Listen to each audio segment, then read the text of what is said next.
Okay, so this is what we were doing last week. We're evaluating trig functions. I'll do at least one in degrees first, then we're going to talk about it when the angle's in radians. So if you're given the sine of 60 degrees, it's all about special right triangles. Okay, so 60 degrees is right like this, 60 degrees, so that means this is 30 degrees, and we draw our simple triangle. So across from 30, we'll call it 1, double it, get 2, and square root of 3 across from 60. So this is the type of triangle that you should always draw if it's a 30, 60, 90 triangle. These are both positive because it's in the right quadrant 1, going right 1, up square root of 3, so they're both positive. Hypotenuse is always positive. Okay, so the sine of 60, once we have our triangle drawn, it's pretty straightforward. It's just the opposite over hypotenuse, so square root of 3 over 2. Okay, another example, if I want to find the cosine of, let's see, 225. Well, 225, there's 180, so it's down in quadrant 3. This is quadrant 1, 2, 3, 4.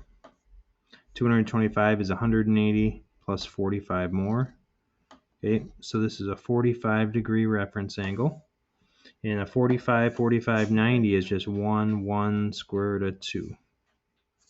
Both legs are 1s and the hypotenuse is square root of 2.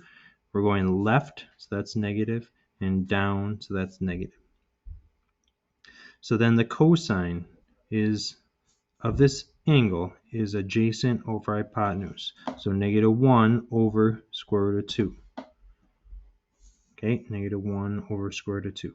Well, we can't have a square root on the bottom, so we're going to multiply the square root of 2 over square root of 2.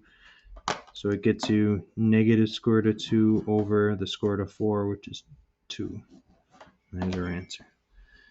All right, so if you can do that, and you can convert angles from radians to degrees, you're in pretty good shape for this type of problem. So let's say it's the sine of 5 pi over 6. Sine of 5 pi over 6. So let's figure out how big that angle is. 5 pi over 6 by multiplying by 180 over pi. So 5 pi over 6 times 180 over pi. The pi's cross off. 5 times 180 over 6 is 150 degrees.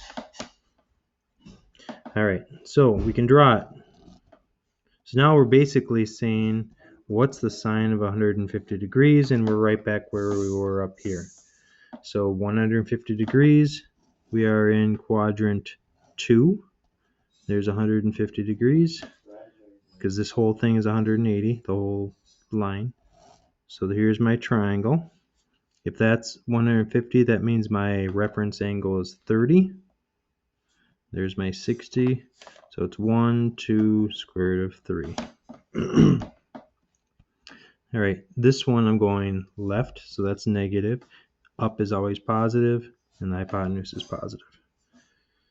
All right, so now we're ready. Sine of 150 degrees, which is the sine of 5 pi over 6, is opposite over hypotenuse, so it is 1/2.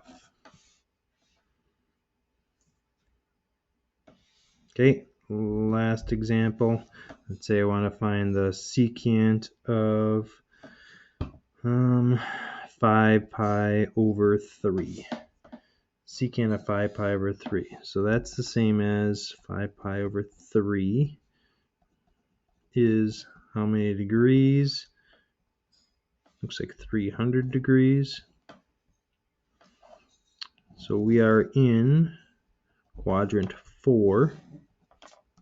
300 degrees, 90, 180, 270. There's 300 degrees. So there's my triangle right like that. So if it's 300, that leaves 60 degrees for my reference. Means this is 30. Across from 30 is 1, 2, square root of 3. Positive because we're going to the right. Negative because we're going down. Always positive. Okay, so now we're ready. The secant of pi over 3 is the same as the secant of 300 degrees, which is secant is the reciprocal of cosine, so it is adjacent. Cosine is adjacent over hypotenuse, so secant would be the opposite, 2 over 1, so it's 2. All right, hopefully that makes sense.